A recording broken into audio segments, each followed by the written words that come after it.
15 years old and thought this $200 paycheck was all mine. $50 for groceries, $50 for laundry, $50 for lights and water. How much you have left? $55? Years thought later I was taking my money. I realized she was teaching me where. My mother taught me a valuable lesson about money. She would sit me down at the dinner table after taking me to the bank and cashing my check. I didn't make much money as a janitor after school, but it was better than having nothing. I was about 15 years old and had never cashed my own check. I did feel that I had earned the right to do that if nothing else. In just saying that I hated that table. We would sit there every 2 weeks on a Friday night, the two of us across from one another with my cash from my paycheck sitting on the table between us. My mother would ask the same questions every time. How much money do you have? I would look at her and say to myself, you know how much money I have.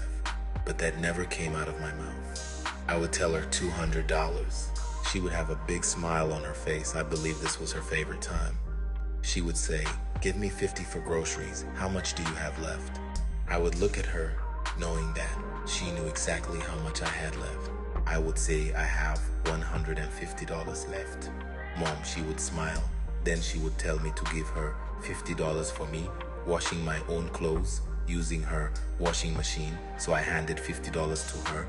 Then she would ask me how much money I had left by this point. I already knew where this was headed. I said $100. She would then tell me I had to pay for lights and water, along with using the iron another $50. I could see how much she enjoyed doing this to me. She would ask me how much money I had left, and I said $50. Then she said, give me $25 for gas. I gave it to her. Then she asked me how much money I had left, and I told her $25. She could barely control her laughter, and she told me to give her $20 for the car insurance. Then she asked me how much money did I have left, and I said $5. And she told me that was for me, and advised me not to spend it all in one place. As she laughed so hard, tears were running down her face. She knew I was so angry, but I never said a word. For years, I thought my mother was taking my money. Then one day I realized something. She wasn't teaching me about money. She was teaching me about life. You see, when I first received my paycheck, all I could see was the $200 I thought it all belonged to me.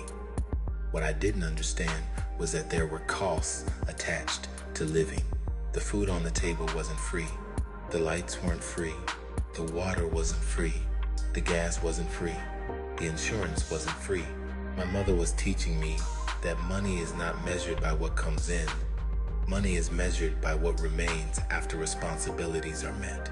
The lesson reminds me of what Yahuah taught. He that is faithful in that which is least is faithful also in much. Luke 16:10. Before Yahuah entrusts us with greater blessings, he often teaches us how to manage the smaller things first. Every time my mother asked, how much do you have left?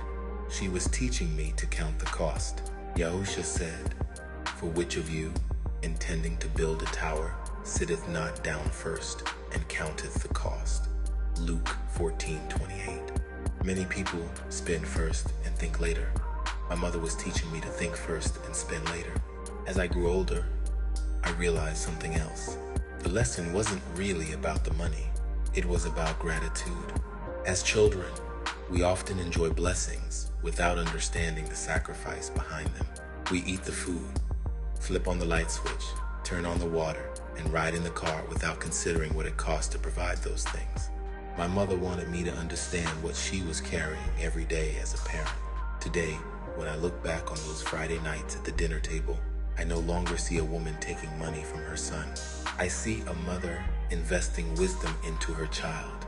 The greatest lesson was this. The goal was never the $195. The goal was the man I would become.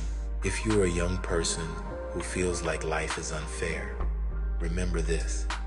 Sometimes the people who love you most are preparing you for battles you haven't faced yet. And if you're a parent, never underestimate the value of teaching responsibility, stewardship, and gratitude. The world teaches people how to earn money. Wise parents teach their children how to manage it. Because before Yahuah blesses us with more, he often teaches us how to be faithful with what we already have. The moral of the story is, I thought my mother was taking my money. Years later, I realized she was giving me something far more valuable, the wisdom to understand where money goes before life taught me the hard way.